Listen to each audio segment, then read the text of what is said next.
Hey guys, so Neville video is coming tomorrow. I got into my office and have a huge day of work ahead of me that appeared overnight.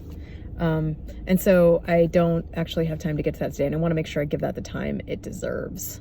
So instead, I wanted to make a video for, it is Sunday right now, but this will be going up Monday morning. I wanted to make a video. I've been wanting to talk about this for a while again, since now I'm like 6 months further out from it. I wanted to talk about my most recent example of something just like manifesting without me having anything to do with it. Like, this is a true, I didn't lift a finger manifestation.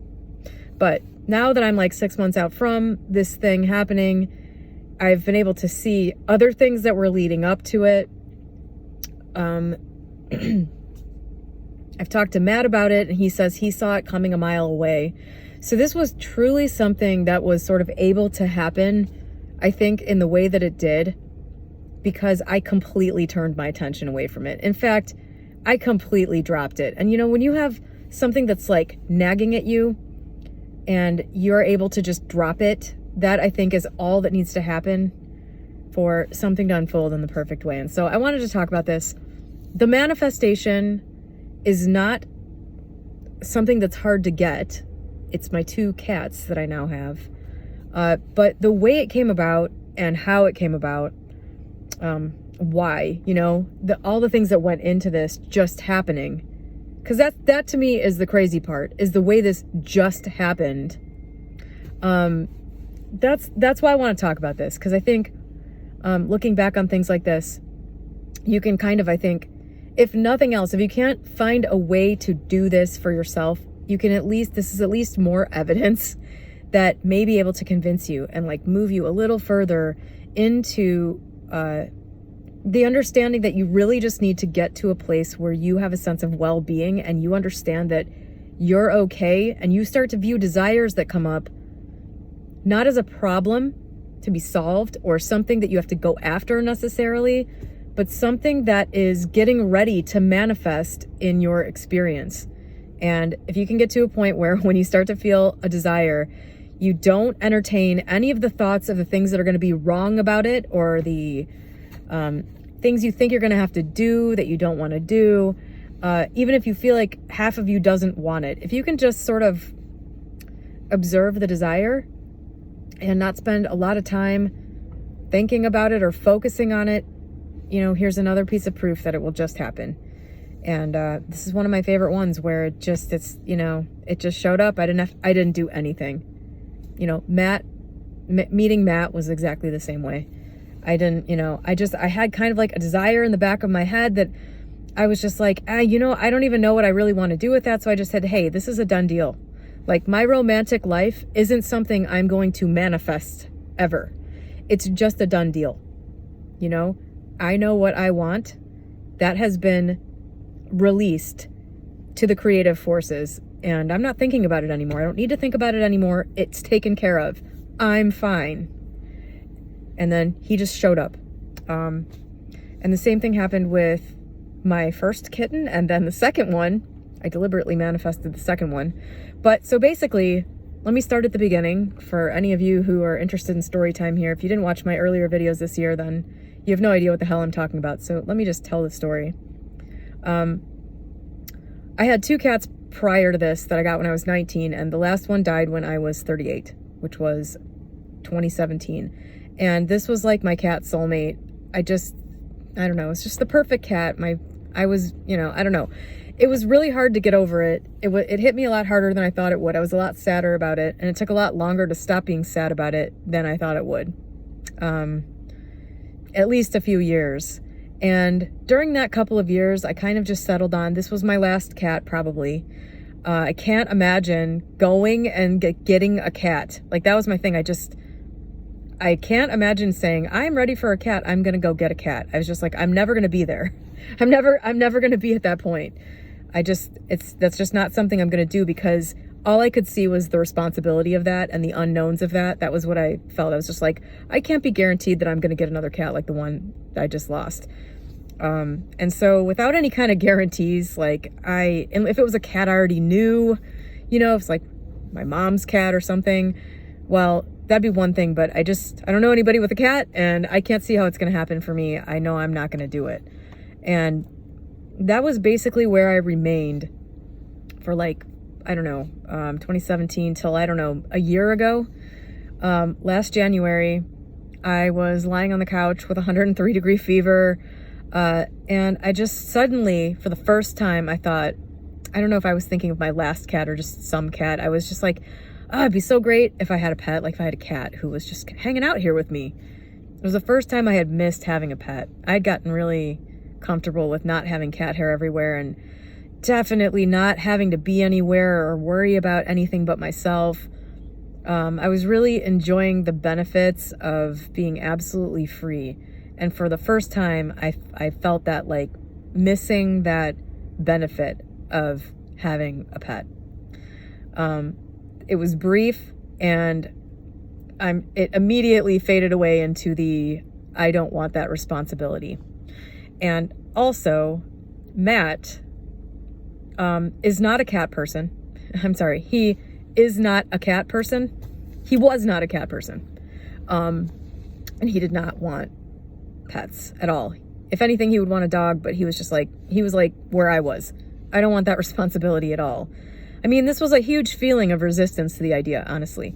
And I just didn't think about it very often, because as soon as I felt that, I just said, screw it. I don't need it. I don't want it. I don't want it that bad. But over the following couple of months after that experience, and apparently for some time leading up to that also, because I'll just pause. After the fact, I went back. I'm not on Facebook very often.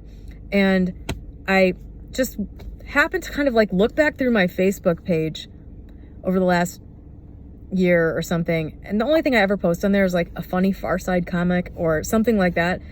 And I had multiple cat related funny things on there. Like I had only been finding cat related things funny for about 6 months leading up to this. And I also had bought like a makeup bag that's a cat. So it's got like drawstrings on the top, put all your stuff in it, drawstring it shut, and it's like a cat with a head and a tail. For some reason, like a year ago, I bought that, and that's been like sitting next to me, staring at me. Interestingly, this makeup bag looks exactly like a combination between the two kittens that I have. It is a gray colored cat that matches one of them, and it has the exact markings of the other one. So whatever. I don't know why I bought that one. Probably because it looked kind of like my last cat. So I'm not reading any meaning into that. But the point is, there had been cat things happening. I'm not like a cat object person either, really. But Matt had been, for the last few years, had been buying me these cat figurine things for Christmas that are really cute. They're like wire art, but they're cat things. And I had like some mid-century modern, because my house is a mid-century modern house. I had some mid-century modern cat hand towels on my Amazon wish list, and I was just like, why did, there's just this cat stuff that was like below my awareness, but it was out there. And I just was not aware of wanting to act on this like at all. And so that's what I've realized since this all happened. But so there was stuff leading up to this. But so like after that incident where I was laying on the couch and I wished I had a cat for a minute, it kind of kept coming up. And I should have known that if a desire comes up more than once and I shush it away and just say, just get to the point where I'm back to equilibrium and it's gone. If it comes up again and again, it's going to happen. That's what I realized now. When I get myself back to that feeling of well-being, and then it just continues to randomly pop up, that's kind of how I know it's genuine. And somebody actually commented asking me, how do you know what the difference is between, a genuine desire and something that's just fleeting or ego-based or something like that. And that would be kind of at least part of the answer to that, is that,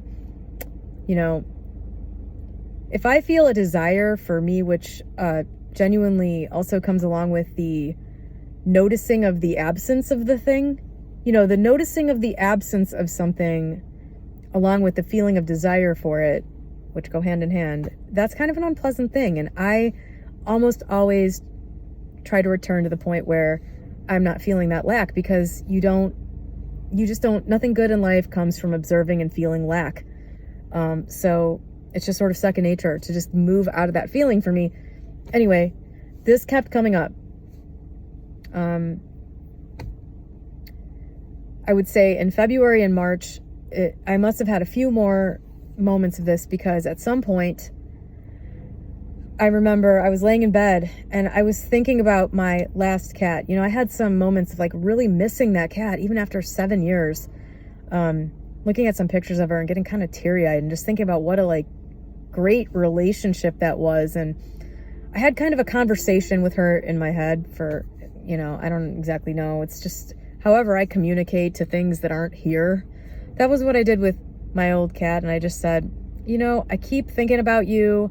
And then the response to that is, well, maybe I should get another cat. And then I'm just like, no way. No cat will ever be as good as her. And it's just too many unknowns, and I don't want the responsibility. And I just said, I'm tired of this feeling coming up. So I'm giving it to you. If it would be a good idea for me to have another cat, if there is another cat out there as good as you got to set it up for me, because you got to set it up for me. I'm not doing this myself. I'm washing my hands of this. I'm giving it to you, previous cat.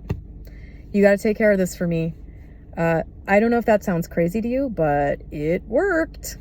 It worked. It worked in a big ass way.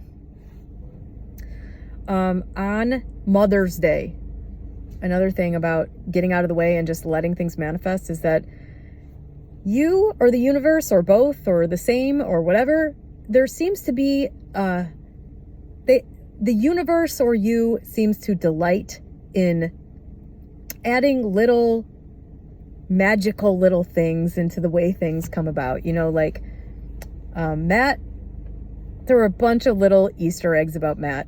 Matt has pretty much the exact last name that I said the guy that I was one day going to marry was going to have.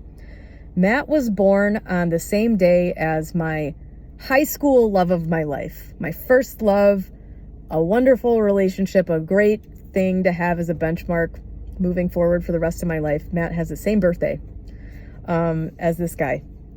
And there were just a bunch of little things like that. And also, Matt said some things to me in the beginning of the relationship that I had always wanted to hear somebody say, like that they saw me and they knew it was me. I always wanted to hear somebody say that. There were just like things like that.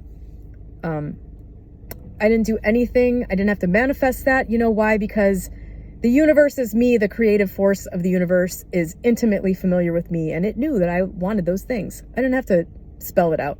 It just gave it to me. On Mother's Day, I'm having a conversation with my friends Cecilia and ACIM Stacy, and they were wishing each other a happy Mother's Day. And I said, oh, wow, I didn't even think of that. Happy Mother's Day, you guys. I'm not even a cat mom anymore. This was at like 7:30 in the morning on Mother's Day. At 11, my aunt sends me a text telling me that there's a little kitten in her backyard and she doesn't know what to do with it. And I said, well, I'm like thinking, I was very annoyed by this, by the way, because I was busy. I had other things I wanted to do. I didn't want to have to go take care of this. I outwardly did not want the responsibility of a pet at all. And my mind wasn't on that conversation I'd had with my old cat. I mean, I had moved way on from this. In fact, I had moved way on to some other things I'd been focusing on. I was very involved in the global situations last year. And I was, really like reading, and my mind was not in this area at all. And I found this very irritating. I feel so bad now. I was kind of rude about it. My aunt was like, yeah, there's this kitten in my backyard. What should I do? And I said, I don't take it to the Humane Society. I don't know. And she kept describing it. And I was like, yeah, I don't know. Take it to the Humane Society. And then she said, oh, it looks like it's too small to be separated from its mother. And I just was like, okay, well, I'm going to have to go over there and take care of this because I'm not sure what she's getting at here. I'm thinking in my mind, she's just going to leave it there. She's not a cat person. So I was like, well, I got to go take care of this. So I went. Most adorable little kitten, and also a female, which is the only cat that I was willing to accept. I've had some issues with boy cats that other people I know have owned. And my two were girls. And if I was ever going to get one again, it was going to be a girl. Matt agreed with that. But still, I was just like, I had no inclination whatsoever to keep this kitten, wasn't even entertaining it.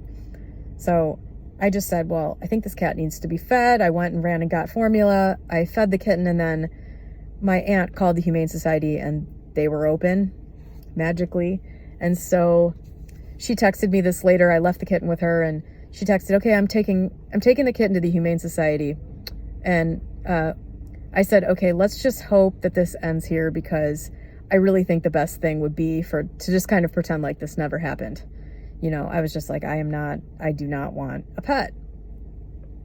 Well, she showed up a few hours later at my mom's house for Mother's Day dinner and said, oh no, the kitten's back. By the way, in the meantime, I had just the saddest feeling. I texted my ex. I've got it in my text. I texted him, I miss the kitten.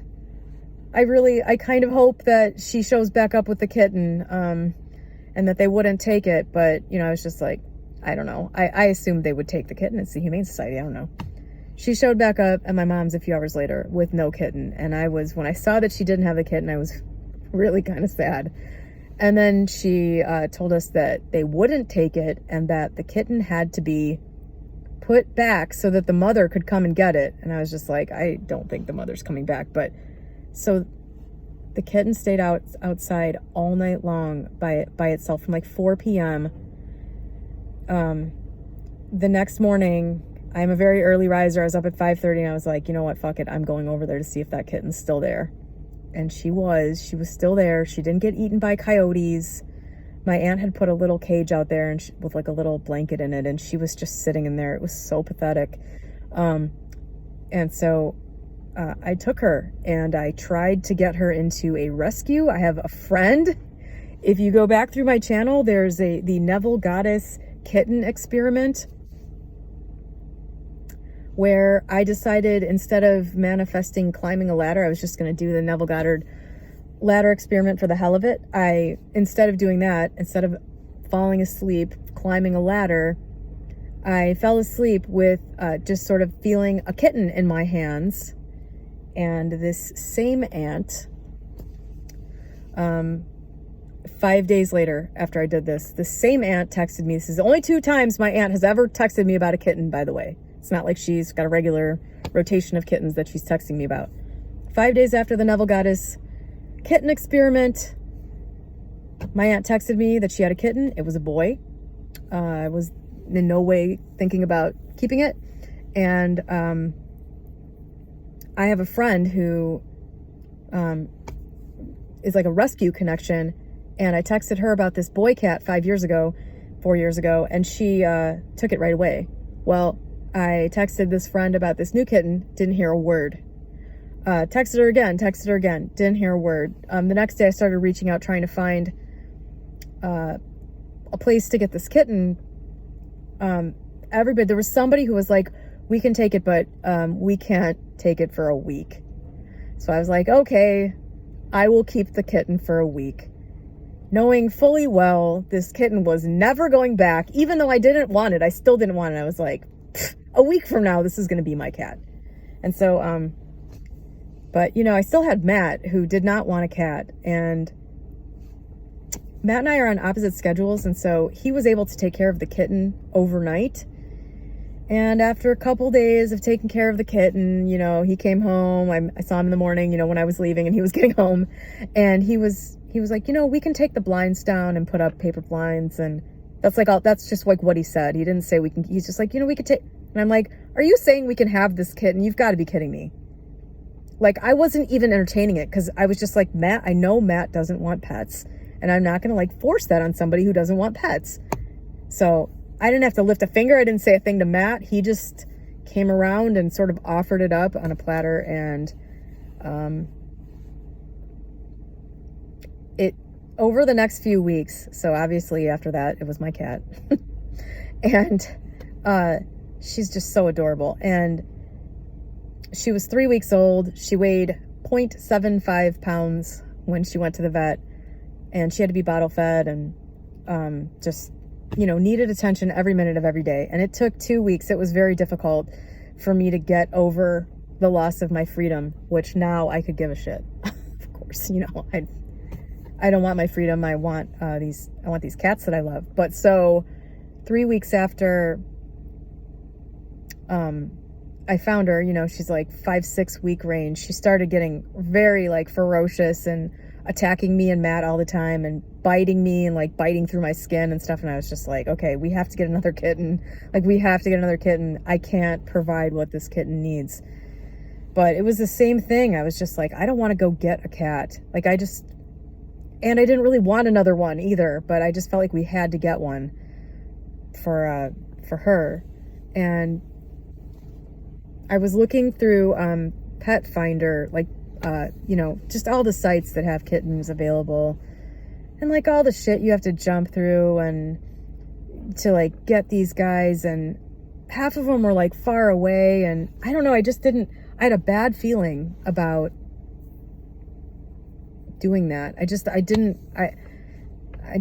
And I was getting really close to calling about this one kitten, and it was such a little cutie. It just seemed like, from what the description, that it would be good, needed a high energy kitten to go with this other kitten. And I just couldn't bring myself to call. And I just said, you know what? No, I'm gonna let God, I can feel the relief, like recounting this story. I can feel the relief in my body of resolving not to call about this kitten. I just said, no, like, the right situation is going to present itself here. I know I need another kitten or something. And I'm not going to look for it. I'm just going to let it happen. And I texted my brother. I had texted my brother a few days earlier saying, hey, if you guys run across any kittens, because my brother cleans out, he's a real estate guy. And so they get houses that are, in shit condition. And often there's kittens or some, he's like somebody who could run across a kitten. So I had texted him a few days earlier and told him I really need another kitten. So if you run across anything, let me know. And he said, I haven't seen a kitten this whole year. Sorry. We don't have any around our house. We haven't seen anything. About 2 hours after I decided not to make that call about the kitten that I found on Pet Finder, my brother called and he said, you're not going to believe this. There are 2 kittens in my shed. And I ran right over there, and there was my other kitten, Tiggy. Tiggy and Furby are their names. I did not name Furby. I didn't name Tiggy either, but I'm not a big fan of the name Furby. If any of you are from the 90s, then you know what a Furby was, is a little owl toy. It's cute. I don't know. Her name officially is Tuna, but she's called Furby. And Tiggy was in my brother's backyard, and along with her sister, who my cousin adopted. And I mean, within 2 hours of just like letting it go, that's how quickly that came together. And it's just, to me, like, these things they're the way things work. And if you're paying attention, you can see where your own internal like feelings of resistance and your own thoughts push these things away. But yeah, I mean, the real overall point of all this, I forgot to mention that Furby is my old cat reincarnated, but should I just link to that video? Do I really want to talk about that here? I feel like a crackpot every time I talk about it, but within a couple of weeks, my ex who had my last cat with me and is at work with me every day, where the kittens were, we just started saying, wow, this Furby is remarkably like Grumpsy, my last cat. God, I hate all their names. Furby is remarkably like Grumpsy. Doesn't she remind you of Grumpsy? And then it just became overwhelming. We were both like, it's her. And I mean, to the point, I can't even remember Grumpsy anymore, because she is literally embodying a different animal, which is the weirdest thing, because she's not her, but she is. It's a new version. It's very weird, but 100%. This cat came back in the form of this little kitten that showed up on Mother's Day. It's just so bizarre. And, I even spoke to the cat and said, hey, you got to set this up. And she was like, hey, no problem. I'll just come back and hang out for a while. I mean, I don't know. This is my favorite ever manifestation. But yeah, so do with all of that what you will. I mean, there were signs leading up to it that I was already manifesting it without even realizing it. Like all these cat things, like it's ridiculous. You know, when I looked at my Facebook page and I saw what I'd been posting, I was like, I was posting this stuff as though I already had a cat. Like these are things I would post that are funny for like cat owners. You know, like some comic about cat barf and like, I don't know, some other dumb thing. But like, it was like I was posting it like I was already back in that frame of mind of having that. And I mean, it's pretty clear there was no way this wasn't going to happen, but it's just so bizarre to me. This little kitten just appears. I think she materialized. I don't even think I think she just showed up there that day. I mean, on Mother's Day. It's just completely bizarre and completely magical.